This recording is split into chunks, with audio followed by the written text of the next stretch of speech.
Well, the New Testament, this New Testament that's being written, is constantly pointing to the Old. The Old Testament is quoted over, I think, 300 times in the New Testament to authenticate, well, one, the fulfillment of Christ in all the prophetic, and when the prophets were proclaiming this Messiah to come, that this isn't out of thin air. This is something that was prophesied and that was seen throughout all of the Old Testament. Even where it's not necessarily seen as prophetic, there are pieces and pictures, shadows, the Old Testament calls it, of this Christ that was to come.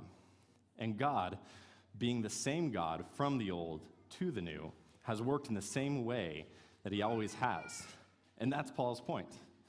So oftentimes as believers, when I'm confronted with sharing the gospel with someone, I sometimes, at the neglect, don't bring up the Old. And the Old, oftentimes in my conversations, is archaic. It can come off very challenging. I've even heard some people say, I don't really like studying the Old Testament. I don't really understand the need. We have the Gospels. We have the epistles. We have these wonderful texts in the New that is so clear on how I'm supposed to live my life, how I'm supposed to view the Bible. I don't really understand the necessity of the Old.